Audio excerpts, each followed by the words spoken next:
Le gouvernement ivoirien ne baisse pas les bras dans la lutte contre le coronavirus. 432 000 doses d'AstraZeneca ce jour, en provenance de l'Espagne, de la Finlande et de l'Islande.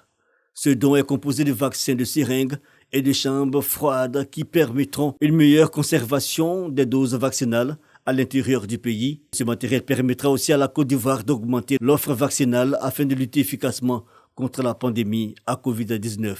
Pour l'Espagne, il s'agit du premier don de vaccin en direction de l'Afrique, ce don vient renforcer le lien de coopération entre les deux pays. L'Espagne est heureuse aujourd'hui de pouvoir soutenir les efforts du gouvernement de la Côte d'Ivoire dans sa lutte contre le Covid-19. Et ça nous fait plaisir que les pays choisis soient la Côte d'Ivoire, un pays frère, un pays ami, un pays partenaire.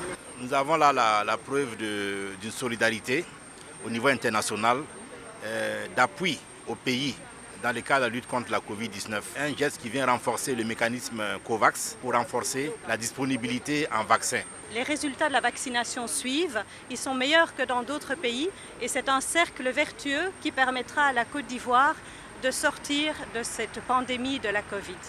Des doses réceptionnées par le représentant du ministre de la Santé, de l'OMS et du représentant du ministre d'État et des Affaires étrangères, ainsi que de l'UNICEF. C'est une pandémie mondiale et donc la Côte d'Ivoire seule ou un pays seul ne peut pas guérir sans le mécanisme international et la solidarité internationale.